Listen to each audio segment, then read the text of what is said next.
I'm Micah. I wrote a book and self-published it, and it did pretty well on Amazon. Bam, I'll put it right there. I also publish a anthology every year, a horror anthology with a bunch of awesome authors, and it does really well, and it's all for charity. And now I help other people publish books, new authors getting into the self-publishing sphere.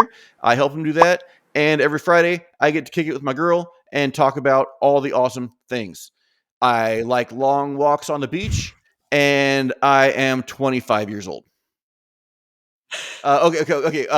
Your turn. Go. We've only got 2 minutes for an intro. Okay, Chelsea here. I write books. I like to write dark epic fantasy. I show up on a couple of the anthologies Micah has done. Hopefully this year again, let's just be honest. I have written The Blood of the Lion, The Mark of the Dam, The Dance of Destiny. Now, The Scars of the Wicked is coming out here. I am just hoping that it all works out. So that being said, I've done a few short stories. I have written a dark kids book that is, I'm not sure if it's kids friendly, let's be honest. Oh, it's great. It's very kids friendly. Yeah. Very kids and I am a coffee addict and will find any way to drink my coffee. And I like music. Goodbye. Bye. Bye. Welcome. Hello. Yeah, that was an intense start. What time is it? It is oh my gosh. That took 45 minutes to figure that out.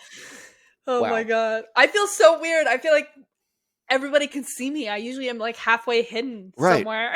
And I don't know what the end file is going to look like, what the end recording is going to look like, but I love this setup. I do too. So I'm super pumped to see what it ends up looking like. So anybody who is watching us wondering what the heck we're talking about, we started using Zencastr this morning, like we have done for the last 2 years, and it just shot craps. It was shooting craps last week when we had what's her butt on, Gabby. When we had Gabby on, it was shooting craps, and this morning it was toast. It was done. So it was a frantic free-for-all trying to figure out a new platform. So we tried 3. We landed on this one. This is what did we land on? Podcastle. This is Podcastle. Yeah. So hopefully it's dope. Hopefully hopefully everyone likes it. Hopefully we look good. We love the setup. Like I can see Chelsea so much clearer. She can see me so much clearer, which is, I'm sorry, Chelsea. I'm sorry you have to see me in that much clarity. I apologize. But yeah, hopefully it works. Let us know after I put it up what you guys think. Yeah, hopefully it looks good. I mean, that was we started on Zoom, but then we were starting to see there were some major issues already that we couldn't figure out, and it was just like it was turning into a disaster really quick. We couldn't find the download file that we tested. It did end up popping up. So I guess it was doing that in the background. It ended up popping up. But Zoom is not optimized for an actual like vodcast or podcast type situation like we're doing. Yeah. So I actually really like this. I hope it works out. Yeah, I feel I'm so used to being on the right side of the screen, so I'm actually on the left side. Is that what's throwing you off? Okay. I keep looking at I'm like, where am I looking? Next week, I don't think we can. I don't think we have time to do it this week. I don't want to do it, in front of people. So we won't do that now. But I'll try to switch it. Okay. One thing I also noticed is my name is in the author's Unplugged, and your name is Chelsea. So we're gonna figure that out too. We'll figure it out. I feel like I feel so clear. Yeah, it looks great. It looks great. It sounds great. The sound is wonderful. Like we're already we're mixed very well to each other. So I love that. Yeah, and everything transferred over really nice. Which I know when we were getting this set up, we were a little bit worried because we're like, oh, please don't have to set up the mic, the headset, all of that. And No, I'm super stoked. I'm way pumped about it. So gosh, now that we're 45 minutes into troubleshooting, I don't even know where to start. Like I have things I want to talk about, but I'm just so thrown by this morning. Well, I think it's kind of funny because you were talking about how you were having a really quiet start to your morning, and then all of a sudden you send me a message and you're like, we're having technical difficulties. I was like, okay, I'm not sure what's going on. You send me a Zoom link, and then 45 minutes later we're still trying to figure everything out. I'm like, that is just like such a opposite effect where it's like you had such a quiet start to your morning and then all of this. Yeah, I mean, it's seriously crazy. Like I never get to stay in bed No. I'm up with the dogs. I'm up with Decky. Amanda, she gets to sleep in. She sleeps until like 10 o'clock, 10:30, whatever. I never sleep in. I'm always awake by 6. Yeah. But the last time I was able to stay in bed and just chill, like, just actually just play on my phone, scroll on my phone. Like, I haven't done that in ages and years. My daughter had to get up early to go to school. She let the dogs out. Decky slept in. Man, relax, just chill. I didn't get out of bed, y'all. When we started the recording, when I thought everything was going to be smooth sailing, I was still in my boxers. I was still wearing my boxers because I didn't think anybody was going to see the down belows. And after the big troubleshooting, we jumped over to Podcastle, and I had to throw a credit card on there to pay for the first month. And so I had to get up and go get my credit card. And so Chelsea got a big old butt in her face. So that was that's cute. We're besties. So yeah, it's all good. essentially, like, literally, I don't even think about it. I was just like, what are you talking about? I didn't see You're that. like, oh, there's a big old butt. That's cool. Like, That's cool.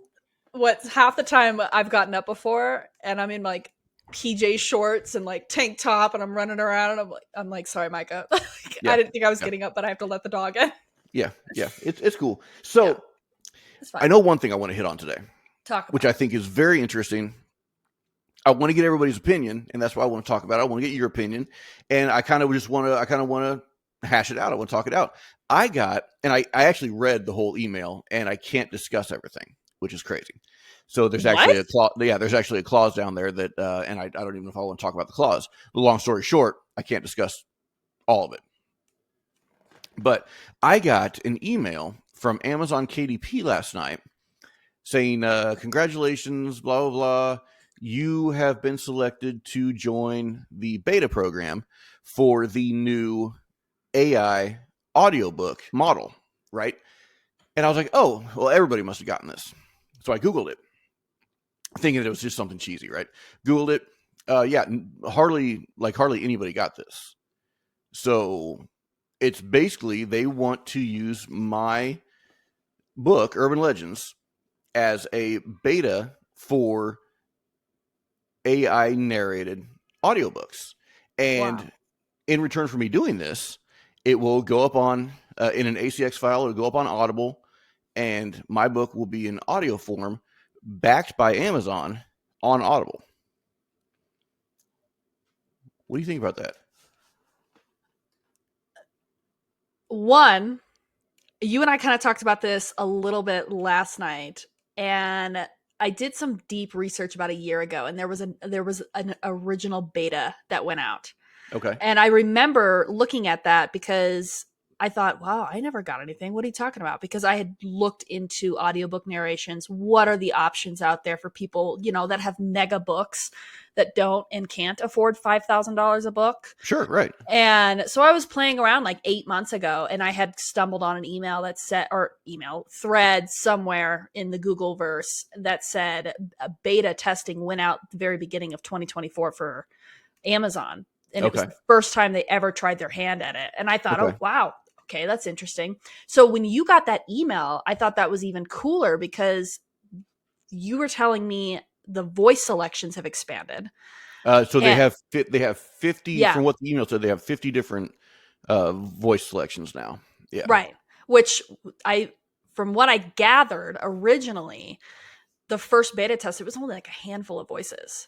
Crazy. Okay. Yeah. And so they're obviously trying to fine tune the program. And at the end of the day, I can't knock them because, we may have talked about this quite a few recordings ago, but narration prices are going up. Sure. And it's becoming extremely difficult to afford or bring that dream to life when you're having to pay for editing, cover design, marketing, author copies themselves. I mean, everything. And the bigger your book is, the more expensive it is. Let's not get it twisted. We understand that these are human beings that are making a living, right? And cost of living has gone up. Cost of everything has gone up. Cost of eggs has gone up. Girl, goodness gracious. Yeah. But so there's no pointing fingers. There's no hate here. No. But what is what is the option then for people who have gigantic books, or for people who don't have funds, that can get a narrator, that can hire a narrator? Now, I do want to look into, we were talking to Adam Cagley, who is, he lives in Hollywood. He's one of our dear friends. He's an actor. He's been in movies and TV shows. He's a great dude. But he said there's a lot of actors out there that are up and coming, that are trying to find work, who would be thrilled to do audiobooks, and maybe even for like a 50-50 split of the profits, instead of some ginormous fee up front. Split the profits 50-50. So that's an option to really look into, because I would have no problem if I was able to get my book out, support a human being, get a human being's inflection and narration and a heart and soul. If I could get a human being's all that, and we could split the money 50-50, dude, I'd be thrilled. Sign me up. And that's so there funny are options like that. Yeah. I literally was going to bring that up, because Adam had said that, and I thought, I gotta like pull that aside, because I would really like to reach out to Adam and see more options about that, because it is illogical and financially impossible for me to cough up that money. Right. And I want nothing more than to bring these books to life in audiobook format. Yeah. But so basically you would go 20 grand in debt. You would put 20 grand on the credit card for 4 books. Right. Yeah. It's not possible. I am not made of money, everybody. Right. So it's just like, and that's, to me, that is extremely reckless as an individual. Right. And again, no hate on the narrators. They are so talented, and they are so multifaceted in what they do. They deserve every bit of money. But when you can't afford it, then what are your options? Right. What are your options, and what is this is going to wrap back into one of our first few episodes maybe of 2025, where we were talking about what are the marketing strategies for indie authors to get that exposure? Yeah. What can you do? Because it's not a competition in a bad way. It's a healthy competition. It's what can I do to stand out? And what other formats can I look at? What is out there for me that is financially capable and at the same time reasonable? It's not all, So I've looked at that. I admittedly looked at the AI stuff 8 months ago, just because I was curious about what are those options? What is it? I want to do my research. What kind of stuff are out there? And there are a lot of incredible platforms that are coming out that are extremely fine-tuned, that I dare say, beat Amazon to shreds when it comes to the AI voices. Yeah. It is insane. Like, I was messaging you last night because I was just messing around while I was waiting for my steak. So oh, it sounds so good. That steak sounds, you should have sent me a picture. I should have. That sounded good. You probably ate it too fast. You couldn't get a picture. No, I did. I freaking inhaled it. It was so good. But I was looking at options, because I think it's really important to look at those options so that you can make those informed decisions and see where is the market sitting. Right. And the platforms that have been created out there, not just for audiobook narration. We're talking about presenting, education. We're talking about, a massive corporate event where they need something to read through 60 pages of stuff, Right.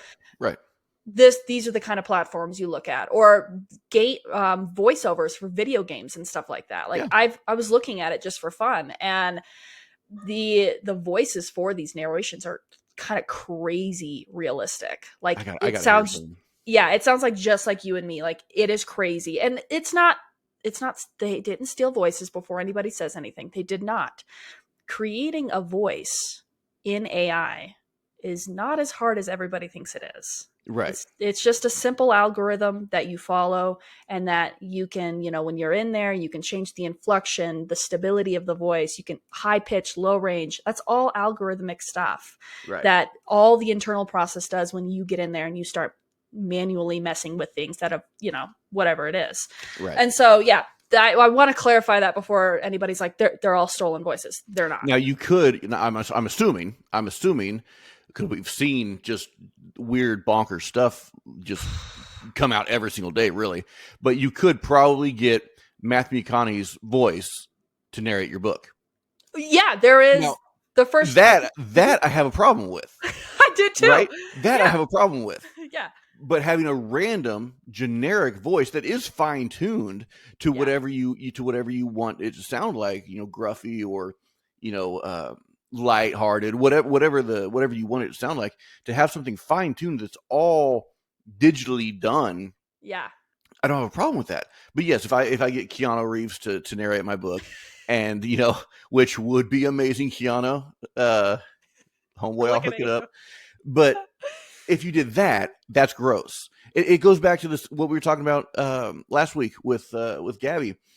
Dude, there's that fine line, and I know this triggers a lot of people. I know it does. I know, but it's important to talk about because education matters here. It's like bring yourself knowledge, and Mike and I are not sitting here saying go one way or the other. Right. But if you look at the social media community, it's very difficult to have a very mature and educational conversation about stuff like this without being canceled or ganged up on or bullied. And so the intent of these conversations are just to help people think and build awareness. Speaking of, I did want to bring up, I can't remember if it was on Instagram in the DMs or on YouTube, but we had a listener. They had just found us, or a watcher. Yeah, it was YouTube. Yeah. They said, hey, this was a fun watch. Glad I found you guys. Love it. Great. Next line. I hard disagree with your stance on, and I can't remember if the stance was on AI in general or the meta scrape off of LibGen. Yeah, it was the meta scrape. I looked at the comment. Yeah. Okay. So, hey, this was great. Glad I found you. Hard disagree on this. Blah, blah, blah, blah, blah. And they presented great points, and I agreed with all of it. And then I responded, thanks for finding us. Love it. Thanks for listening. By the way, here was our intention. Here was our meanings. And we get stuff wrong sometimes. So, whether it's wrong or not, that's not to say, but the dialogue was great. The conversation is there. The conversation is open. And it was an awesome interaction between two people that had different points of views. And like, y'all, if we could take that and magnify it and blow it up, that is how discussion should go. That is how conversation should go. So thank you, drummer guy 438. Appreciate it, man. It's awesome. So appreciate that. I just wanted to interject that there. Well, I'm glad you did, because that's the intent of this podcast or podcast, or not a podcast. Not a podcast, whatever it is.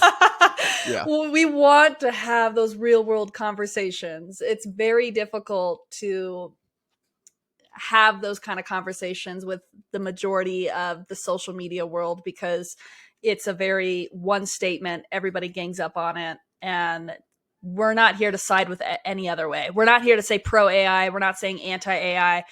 We're saying do your research and let's just have an open conversation about it. Right. And land where you feel you need to land. But at the same time, don't jump on a bandwagon. Don't get into this mob mentality and gang up on other people. It's just that's not the way. These people are not bad people. The people who decide to go one way or the other, it doesn't mean they're bad people. It means that they've made a decision. They're gonna, I don't know that, but don't gang up on people. Conversation is good. Mob mentality and canceling somebody for you. Do you remember? Gosh, it was a while ago, maybe 6 months ago. I don't know if you saw it. I think you did. I think it was on Threads. But this author had used AI images for her cover, for maybe just some pictures on the inside of her book. Anyways, somebody took offense to that. Somebody didn't like it, started a campaign, and like got her to where she was like thinking about moving. She had to she took her book off of Amazon, ruined this chick's life. What? I obviously I can't find it at this point. I thought we had a conversation about it, but and so she got on. She did this ridiculous, and it was such a forced apology, because she didn't have anything to apologize for. Because what she was apologizing for was betraying the community and choosing to use AI instead of pay a real author, even though she couldn't afford it. Wow. And so it was all this stuff that she was forced to say just to survive and hopefully maybe be allowed back into the community. That is why do we do that? Why is that a thing that is okay to do? That's not okay to do. No, it's not At okay to all. do. That's not okay. It's just when people do that, I beg and I hope you take a step back and evaluate your actions and how you're hurting that individual who may not have the finances to pay for all these illustrations. Because if you do look at illustrators, they can cost hundreds of dollars for an image, and Oh yeah. that's extremely impractical if you want to create a very special edition book, but you're financially incapable of making that happen. If you put 4 images, it could cost $2,000. Right. So, Right. for example, the illustrator, I think you and I've talked about this even openly, the illustrator I hired, and she's in Europe somewhere, it's gonna be $500 to bring my character to life for the standalone. Yeah. And could you imagine trying to do multiple images? And it would be impractical, and then the editing and everything. And so it's not right or wrong. No, it's not right or wrong. And that's the thing that we have to understand. And even if it is wrong, people are allowed to make mistakes. Yeah, don't crucify them for it. It just blows my mind. And I'm not saying it is wrong. I'm just saying, yeah, we've got to get out of that mentality where one person can make a judgment, and then that one person turns into a million voices who don't really have a horse in the race. They just jumped on this bandwagon, but ruined this person's life. It can't happen. Yeah. And so let's take this to I don't know, more real world point of view. So say I want to get landscaping done, right? I have a bunch of landscaping done, and I call and price match around, and it's going to cost me $5,000, $10,000 to get all this landscaping done. Or I have a couple friends over for beer and pizza and do it.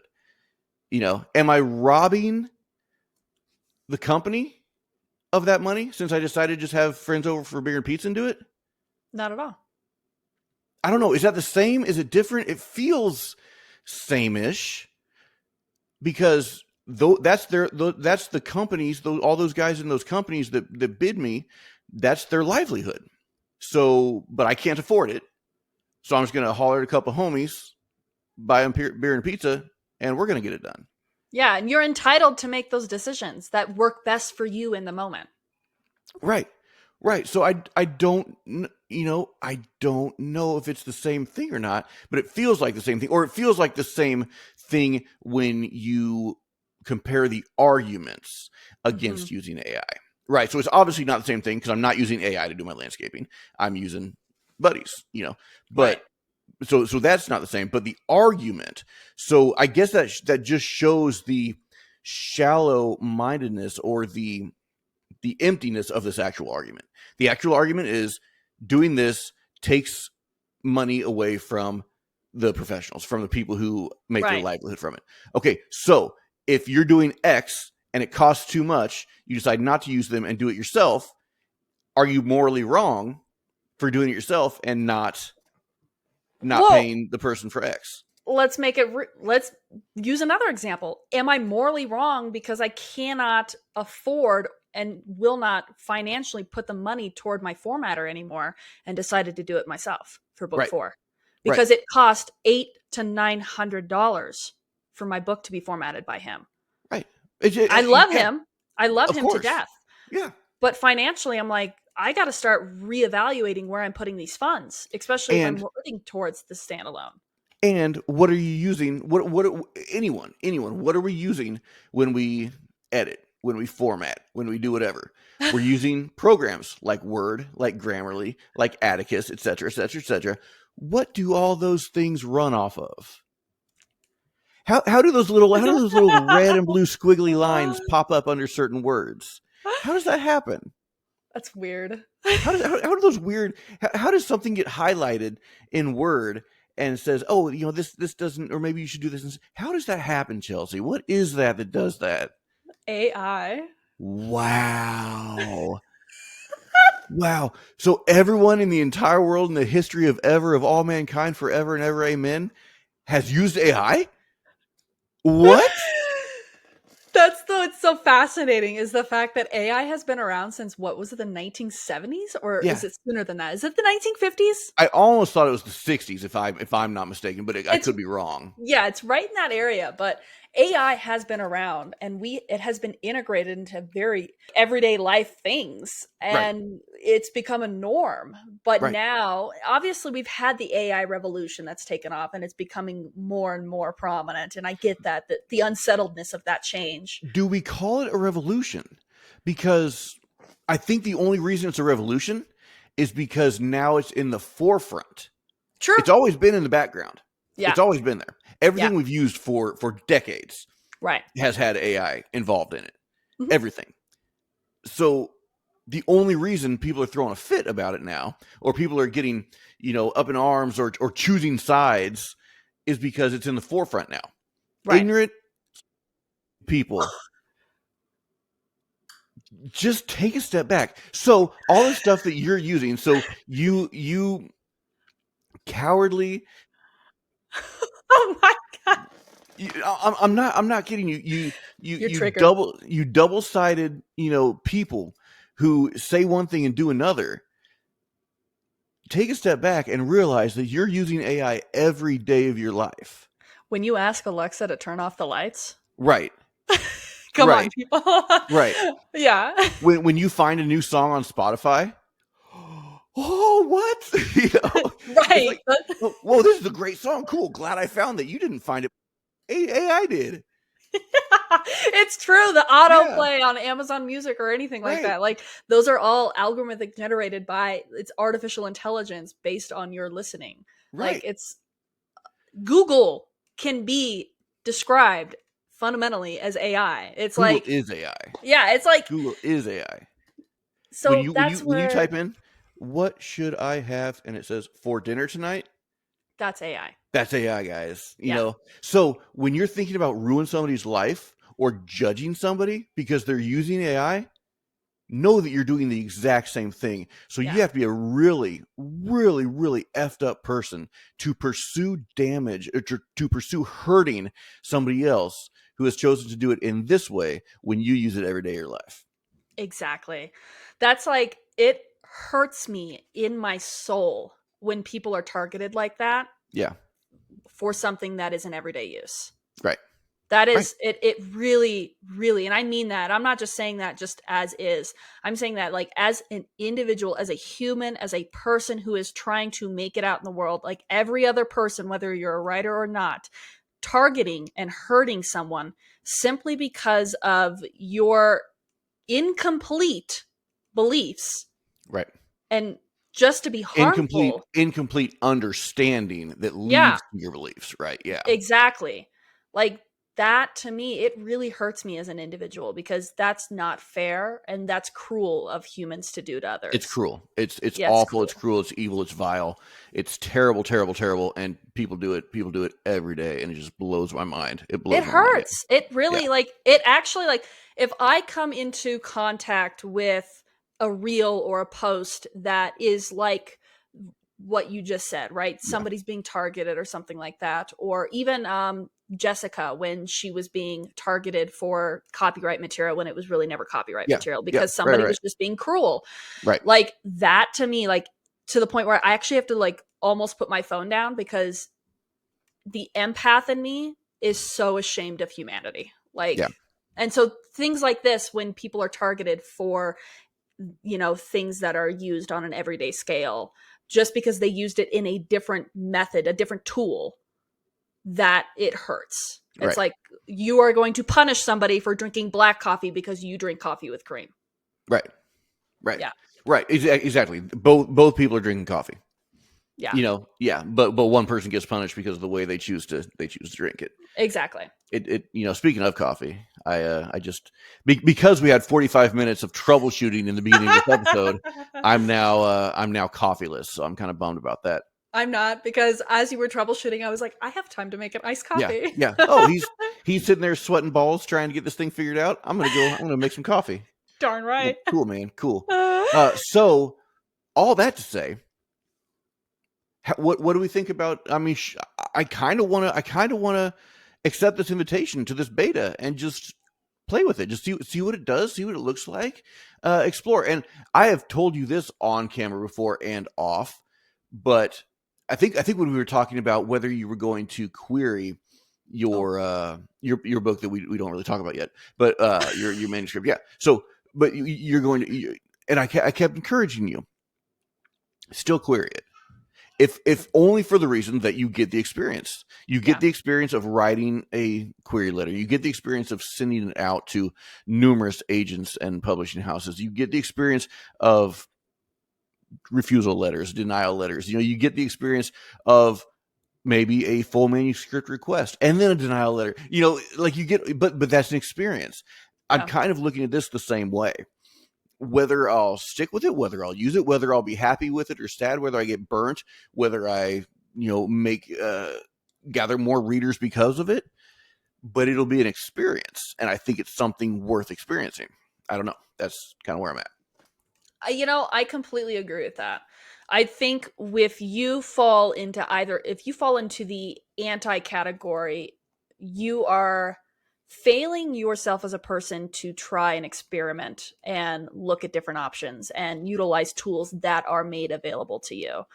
And I think it's ignorant to put your foot down and say, I refuse to look at that. I refuse to try this piece of sourdough because I have been told it will taste like crap. I have been told it's, made with this kind of flour, and I've been told that I won't like it because of this. Like, that is how extreme that sounds when, people are saying you shouldn't try it because I said so. You shouldn't try it because these 3 people think that you are anti-humanity if you try to leverage an AI tool and just experiment and just see. Regardless, as an author, it sounds freaking awesome to hear your book played back to you. Oh yeah, absolutely. I think you owe it to yourself to try that just to see. No, I'm really kind of bummed because, especially with urban legends, it's written so much like just somebody sitting there telling you a story. Yeah. Like that. I think ultimately it has to be me to narrate it. It has to be me to do it, just because I wrote it. So it basically be like me telling a story. Yeah. And that is the ultimate goal. So I have to make sure that whatever. Once you do this, you're signing your soul away to Amazon. You'll never get your book back. I obviously don't want that, but if I can eventually, take it back and narrate it myself like I want to, but I just kind of want to experience it. I kind of want to see what it does. How I want to see how it do. You owe yourself that. And I think as people, as authors, as creators, whatever you want to classify yourself as, when you are given a tool that can enhance what you've created or what you've put time into just for fun. This is not like you are not going on a massacre. Like, this is not like some sort of intense, I did it this way and therefore everybody else can F off. Like, no, this is just, I just want to see what it's like. Don't punish me for experimenting. Right. Like, that's it. That's all I want to do. That's where it's like, I want to normalize experimenting. I want to normalize having fun, even if it is AI. Like, my gosh, like, well, let's take the mob mentality out of this. There's such a difference in using AI as a tool and then using AI and claiming whatever the output is as your own. Well, and they just had a lawsuit about that. Gosh, I can't even remember talking about it. I was just walking by. It was family and I, and just a week and a half ago, the federal government was like, you have lost your effing mind. Like, this is AI created. You cannot copyright this. Crazy. Like, there was a lawsuit about it. And that's what I was telling family. Well, the Copyright Office, like the government, they all got together and said, we basically want nothing to do with copyright material and working with AI. So essentially they passed a law that said, like 2022, that said, if it is man-made, you can copyright it. If it is at all used with AI, do not come close to us. We will not protect you. And then this person... We talked about that maybe a month or two ago.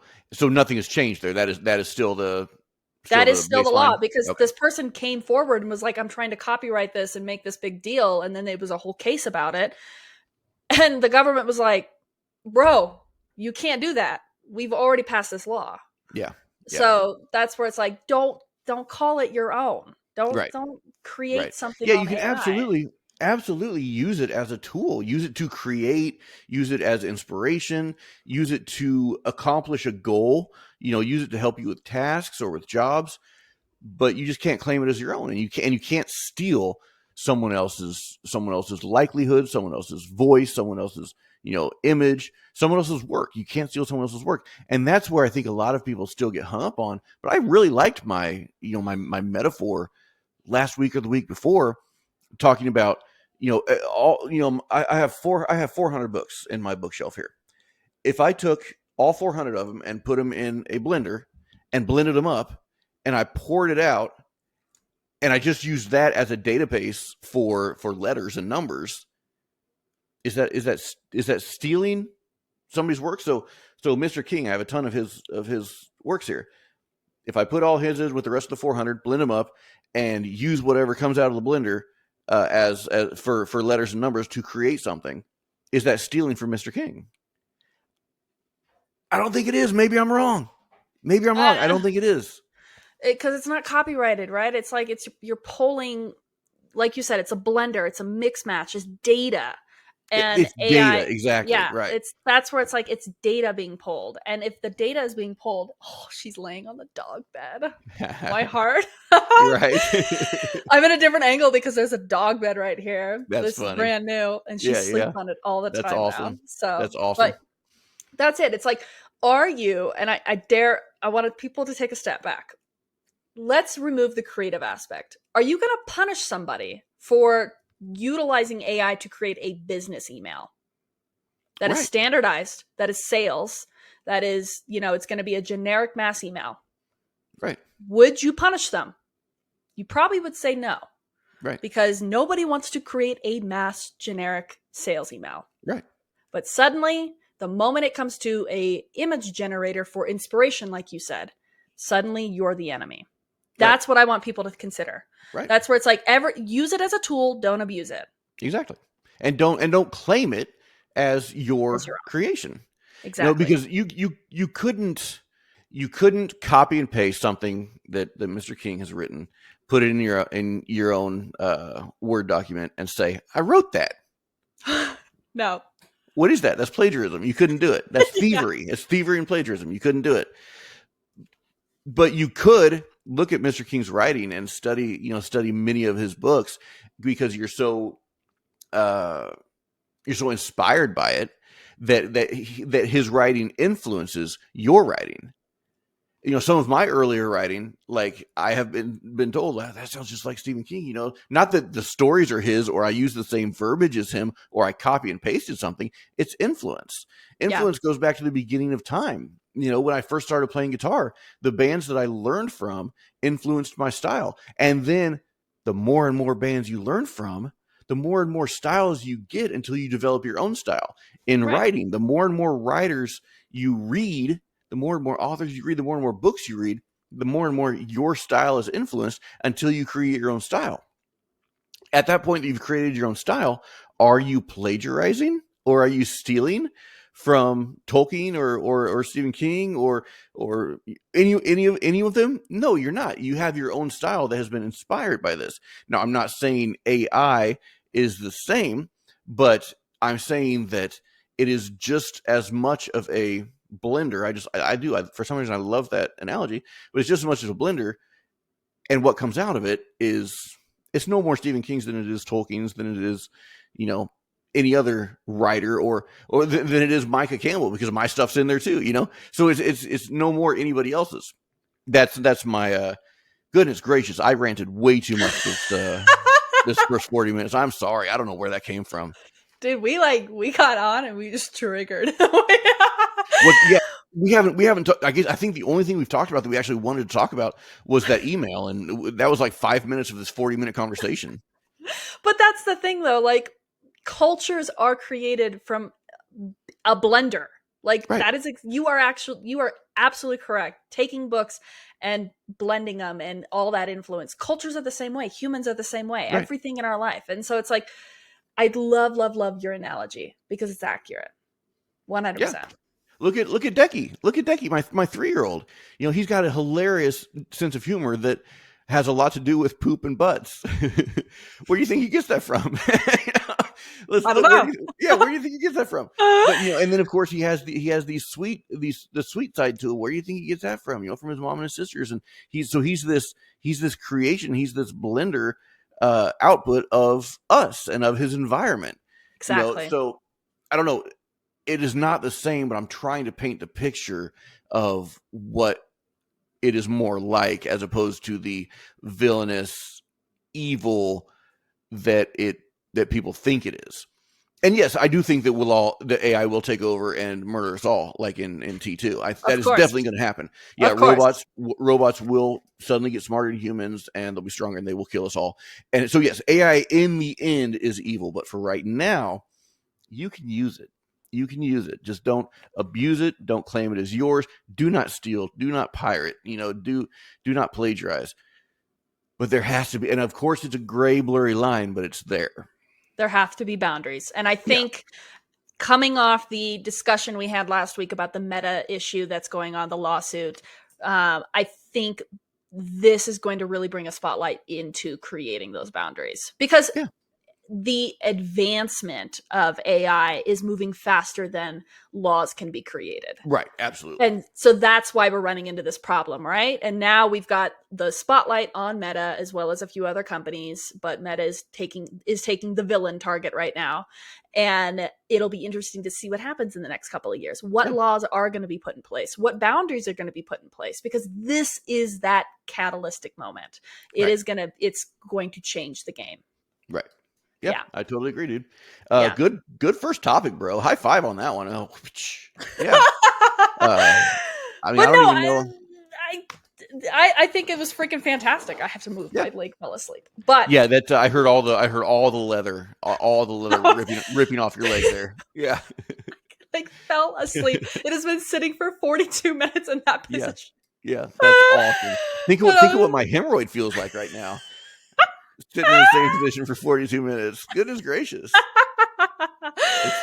I'll tell you, it's not happy. It's just not happy. That's just not happy, Bob. Not happy. It's not happy, Bob. His name is Chad. Oh, sorry, Chad. Yeah. But so I want everybody, if you followed along, I want you to take a step back and ask yourself this. If you have an audiobook or a book that is 130, 40, 50,000, 160,000 words, and you have 4, 5, 6, 7, 8, 9, 10 of them, would you financially be capable of putting $4,000 to $5,000 in for each book? Now, I know what people are going to say. You can split the royalties. That's totally an option if you are comfortable with that. Because you have to ask yourself, if you're splitting the royalties, that means you do not own the full copyright of it. And that is, at the end of the day, that's your material. And that is a personal question that everybody has to ask themselves with. Are you comfortable splitting the rights to a book you poured however many hours into with somebody? Do you trust them enough for that? I don't know, though, if that is particularly or specifically how it would work. Like in my mind, I'm going to hire you. Okay, so you and I come to an agreement. I've written this book. I'm going to hire you. I'm going to say, hey, you do this. You do the narration for me. I'll give you 50% of the royalties. Now, I'm not. And even in the contract, you put a clause in there. Mm-hmm. This doesn't mean you're getting rights. You're getting royalties. And then at the end of the day, when Audible or KDP or whoever pays me, say they pay me $3, then you are getting $1.50, but you don't see the $3 when it comes in. It comes to me first. So I still own the rights. I still get paid first. Then I am paying you. So I'm not necessarily, so Amazon isn't paying you or Audible isn't paying you. I'm paying you. So it's the same as like if I go to my job at St. Luke's and I get my paycheck and then I decide to go pay somebody to do my landscaping, St. Luke's isn't paying that person.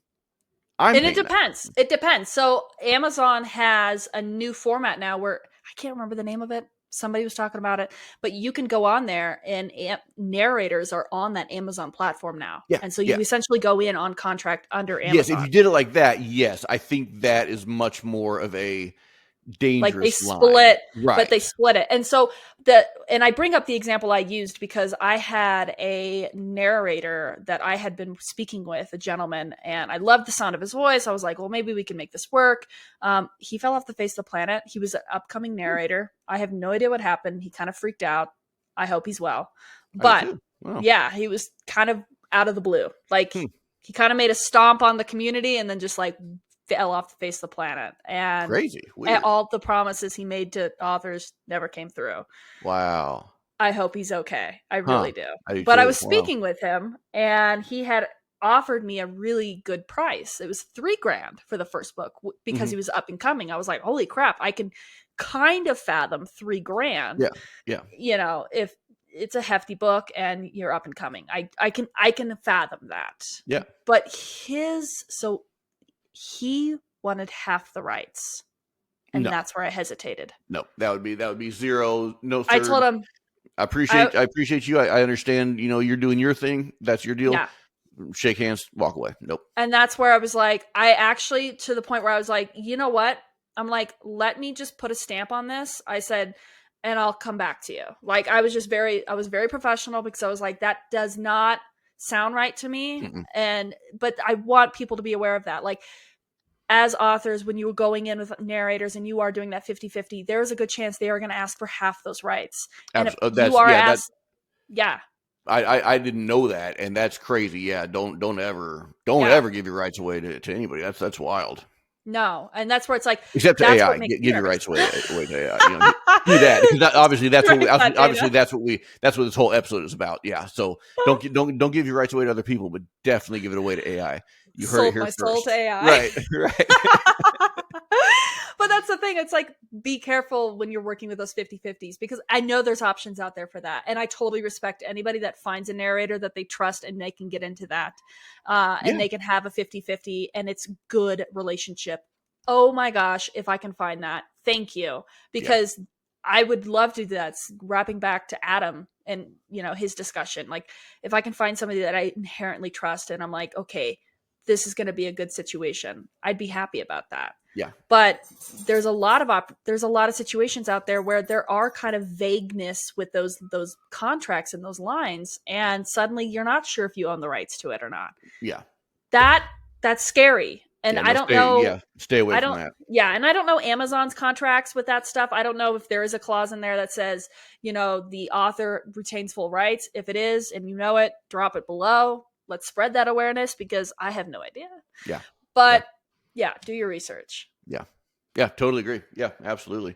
Yeah, that's super bizarre to me. I wonder how many people actually agreed to that 50% rights. That blows my mind. I have no idea. And then the other thing is, like, he didn't even want it on Amazon.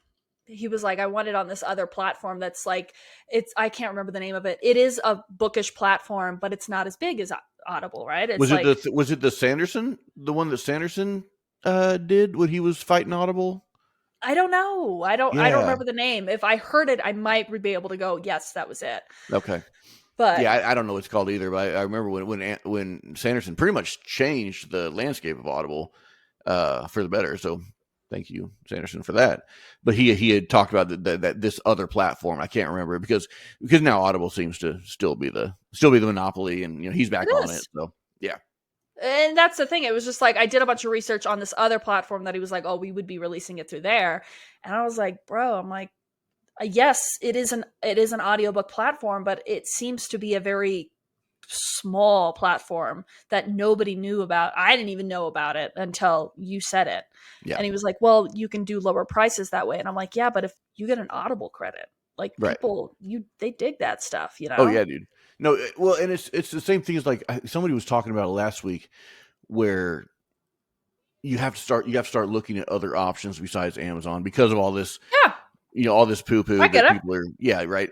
It's like, yeah, that's all good and fine, but for the myriad, and we've talked about this before too, is the actual the drudgery of this cesspool that is indie authorship at times, when there are so many people putting out low content or AI generated, or just putting stuff that they picked out of their butt and then putting it on paper and then publishing it, quote unquote, publishing it, right?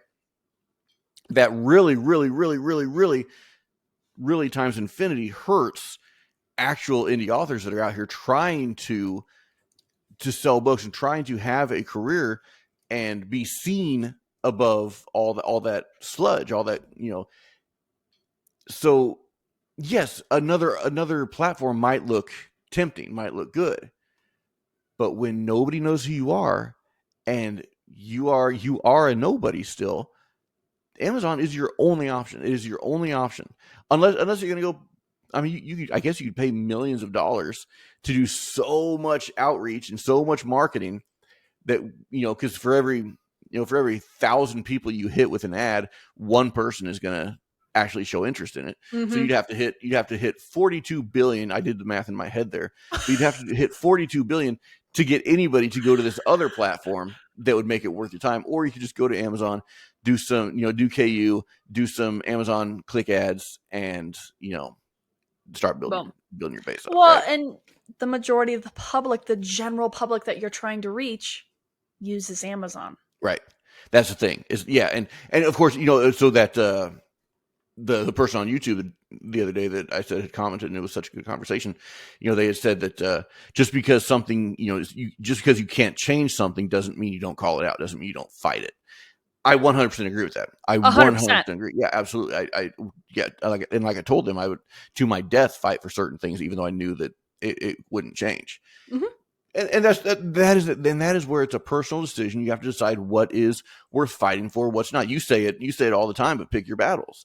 You just have to know. And if one person decides that here's the line, and one person decides that here's the line, that is not means to attack one or the other. It is not means to cancel or to go mob on somebody. It's just their personal decisions. Right.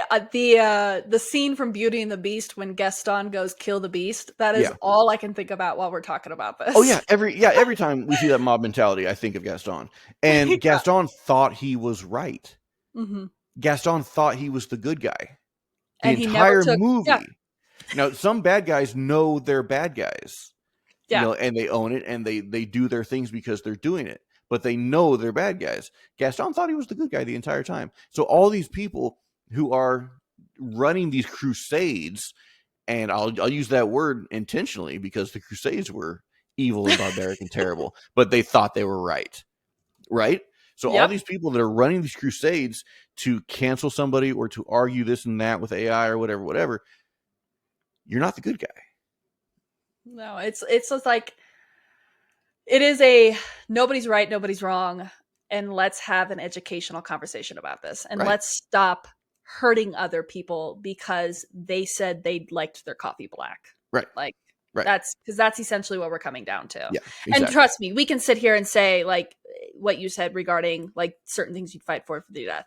I can sit here and say, the Zon master I have a few words, I can sit here and, piece of crap, the same with Meta's, the Zuckerberg, all of that. Right. But me sitting here and saying that, is it going to change the end of the day, or is it just going to upset me? Right. By the way, didn't you have a hilarious story? And last night I was really busy, so we were kind of all over the place. Were you talking? Yeah, were you talking about somebody? We'll keep this vague, but somebody was like having super issues with Facebook. I'll keep it super vague. Oh! And you can fill this in, right? You can fill this in. Let me lay the groundwork, and then you take over. But so somebody's having like this crazy issues with Facebook. They get pissed, decide to forget about it, cancel it, whatever, walk away. They get on on Instagram, and start talking about how much they hate Facebook, how much they hate Meta. They're turning their backs on Meta, turning their backs on Facebook. They're never using them again. You're on Meta. Instagram and Meta are the same thing. So that was the thing. I literally took days to reply because I was like, I'm not quite sure what to say. So the groundwork is exactly that. They were having issues with Facebook. They were trying to get on, and there's a whole verification process when you create a Facebook account, which I haven't done in years. And if you ask me right now what it was like, I couldn't tell you because I can't remember. I do remember it being super annoying. There's no. It was super annoying. Yeah, because I remember the screen. It was super archaic looking, and I was like, "Is this a scam?" I was like, "What is going on?" But So they were having issues with it. They couldn't find out how to reach the support, whatever. I don't know what happened. They get on to message me because I was asking about it, and because there was some other stuff going on. And they said that they were like, well, with everything going on with Meta and the lawsuit, I just feel really uncomfortable being on Facebook now. So I don't think I'm going to follow through with Facebook. So funny. And they're telling me this on Instagram. And I was like, Yeah. do I tell them? Right. Yeah. Do I tell them? Do I just let them remain in their ignorance? I did not tell them. Yeah. Right. I was just like, and think about it. That would be a person that would jump on a bandwagon of somebody, trying to cancel somebody, to mob rule somebody, because they're just uneducated. They just don't know. And I'm not saying we're educated in this at all. I'm saying that we try to. Right. I'm saying that we try to think rationally and think, responsibly, rationally and responsibly. So rational and responsible thought is what it takes to have a good conversation and just to be a decent human being. Exactly. And we're not experts. I am never, ever going to claim I'm an expert. And if somebody has information on something that I did not realize, please enlighten me. Like that is absolutely the case. But it is a pick your battles. It is a treat people like decent people, be a human, and remember that your words and actions can hurt somebody. Yeah. And that can be a life-changing situation for that person who is on the receiving end of that. And do you really want to be responsible for that? Right. Can you imagine being triggered by somebody and suddenly deciding that they don't deserve to have a voice or a livelihood? I can't imagine that. That really upsets me. I can't imagine the kind of person that would think or feel that way. That kind of blows my mind. Yeah, like what right to you as a person do you have that you think you have more rights than that individual? Right. That blows my mind. I don't know. Let's talk about something fun. This has been a heavy episode. This is like unplanned. Yeah. No, this was not planned at all. This was the whole thing. We're almost done with the episode, which I guess it makes a good episode. I don't know. People will tell us, I guess, Maybe somebody will try to cancel us. I don't know. We kind of just triggered there. I don't know. It was just we started off with an audiobook AI and that was it. Right. That's crazy. So one thing I also wanted to talk about was there's a lot of discussion in the writing group right now about blurbs. A lot of people have books coming out. You have 2 books coming out.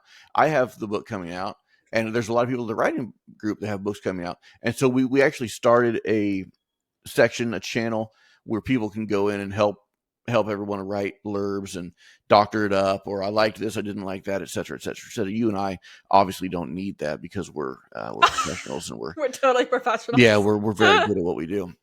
But I wanted to ask, do you have any thoughts, any ideas? What do you aim for when you write a blurb? And something that Chelsea had me do that I really liked was Chelsea writes her blurb far before the story's over. Oh, yes. Which I thought was very interesting, but I think it's good because it gives you a direction. Obviously, you can change it later. Nothing's set in stone. But write the blurb early. That way you have a direction. I really like that, and it really helped me because I just finished my blurb. You helped me, Chelsea. I did. Yeah, it was great. So what do you look for in a blurb? How do you write a blurb? Go. Wow, thanks for that loaded question. Yeah, this one wasn't planned either, and we've got 2 minutes left. So so make it count.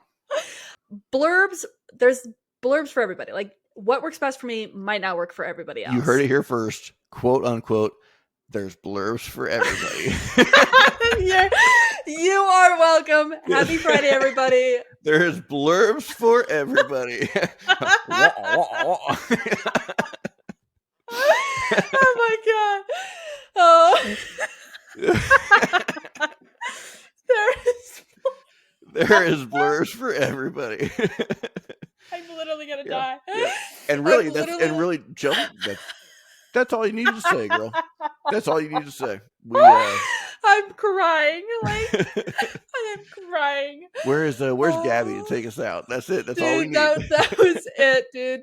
Yeah. Oh my gosh, I want that on a t-shirt. There's blurbs for everybody. Blurbs for everybody. That's awesome. Like, not only is Uh, that a hilarious statement, but like the grammar's so wrong too. It's like there is blurbs for everybody. And then oh my God. a picture of you going, oh. Oh my God. Yeah, I that'd be am awesome. literally like crying. Like that was like wow. I have not laughed that hard all week. Like I'm actually just thinking of putting this up on YouTube and like what the chapter title of this is going to be. And it's going to be "There is blurbs for everybody."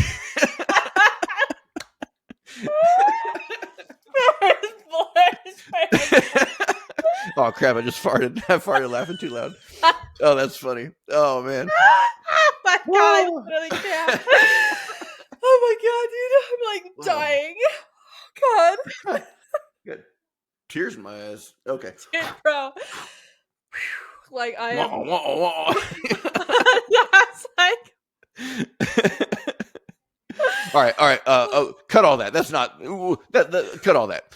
oh my God. Okay. So start from where we were actually getting serious. There's blurbs for everybody. There is blurbs for everybody. There is blurbs for everybody.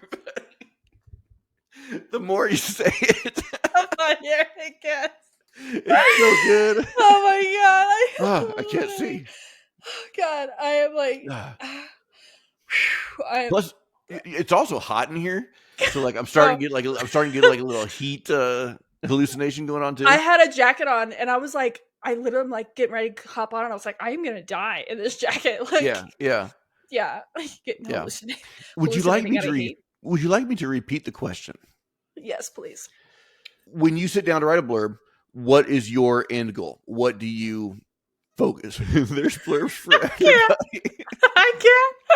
I need a minute. Oh man. All right. Oh goodness. Okay.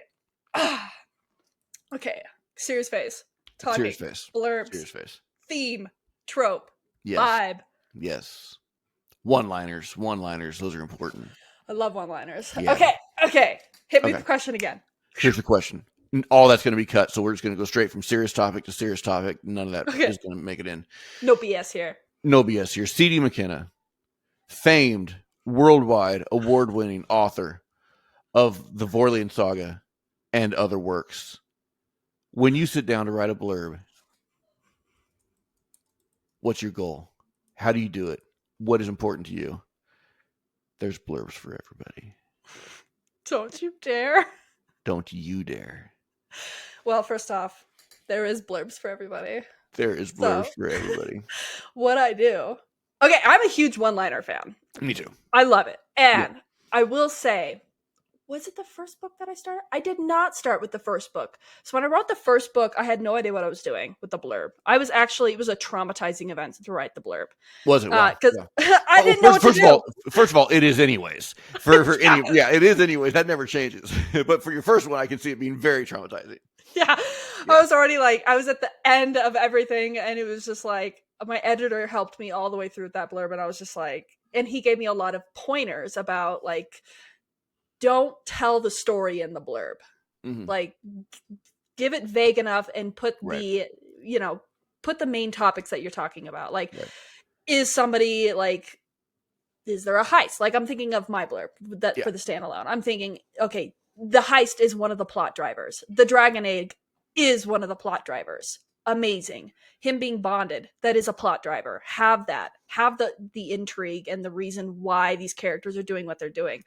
But don't give the story away. Don't be and they lived happily ever after. Right. But so when I sit down and do a blurb, you helped me a lot with the standalone, because it was the first time I had ever written a blurb single POV style, which was I have written all my blurbs with 3 POVs. Yeah. So you have the one-liner opener, which was, I've always used a quote except for the first book. And the quote really embodies the theme, the vibe that I'm going for. Yeah. And if I can nail the quote, and most of the time I won't even start a blurb until I know the quote.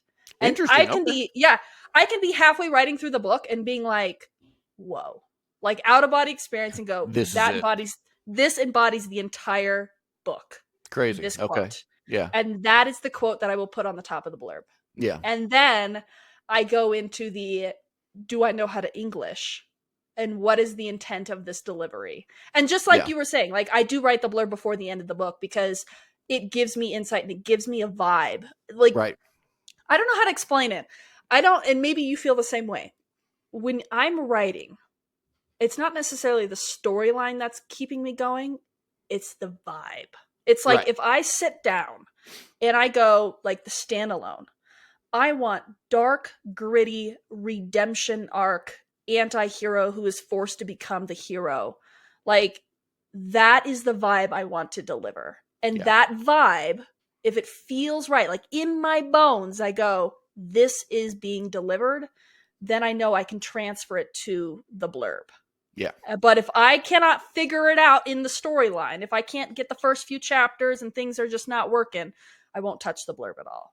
Because the blurb is obviously it's a direct link to the story that you're writing. Yeah. And Yeah. so I want to deliver those same messages. And half the time I write the blurb and things come out where I'm like, well, that was actually a really cool concept. I'm going to have to include that in the book. Right. Like, right.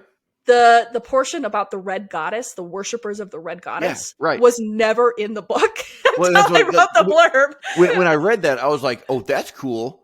I don't remember her ever mentioning that. Because it never existed. That's awesome. And so I'm literally having to be like, and I was halfway through. Was I halfway through? I was like 40 or 50% into writing the actual book. And so I was getting into more of the red queens. And so when that was happening and I was writing the blurb and the red goddess showed up, I was like, oh wow, this is going to actually create a massive political war, and there's going to be a prophecy religious war that's unleashing between the queens, and that's going to be driving some of the decisions. And I was like, oh my gosh, it all makes sense. There's such a bigger picture here. I was like, I have to put this in the book. And that was literally out of that one line. Yeah. So it's just So similarly, when I started writing my blurb, which I showed you just a couple days ago, so good. I'm so happy with it. Oh, it's so good. Like, there's a couple things that you helped me with, squish this together, take this out, that kind of thing. But when I wrote the line, I can't remember what came before, but the last part of it is what's so poignant. This is the first of sorrows, right? Yeah. Then I was like, oh crap. Each book could be one of the Queen's sorrows. So I just got chills. Yeah, so now it's coming together. Obviously, you know the sorrow of the first book. Nobody else does. It's heavy, it's brutal, it's terrible. Goodness gracious. But so that could be her first sorrow. Then her second sorrow can be book 2. Then her third sorrow can be book 3. And then at the end, she's reigning, but she's the Queen of Sorrows. Oh my gosh. And that's the power of blurbs. Yeah. Blurbs embody the entire story. I love blurbs. I truly, truly love blurbs. Like, when I was, obviously the first time I did it with the first book and I didn't know what the heck I was doing or anything, it was a traumatizing event. The scariest 250 words I've ever written in my life. Yeah. Like, it was fine. But when I got into the second, third, fourth, and the standalone, it's just like every blurb becomes better and better and better because you hone in that craft more and you understand the story a little bit more, even if you're in the first draft stage. You understand the intent, the vibe, the message, the themes that are supposed to be delivered, and that can be transferred into that blurb. Right. And that's what's so powerful. It's like blurbs send a message, and you can deliver anything you want by just the few of those words are phrased. Yeah. And those one-liners, oh my God. Oh yeah, I love the one-liners. They have to be there. And I was telling you the way I write blurbs, really the way I write everything, which is really funny. The way I write everything is I think of the coming to a theater near you voice. that guy coming to a theater near you. And then I just tell my story in that voice. So whether it's a blurb or whether it's the entire story, so everything is epic. Everything is like big and everything is super in your face and weird and you're wild. So that's how I write blurbs and really how I write everything. And it works. It does work. Epic. It's like it's funny because I know not everybody does that. Not everybody can do that. But with me, it's like that's my voice when I'm writing. It's just like this super epic, suspenseful.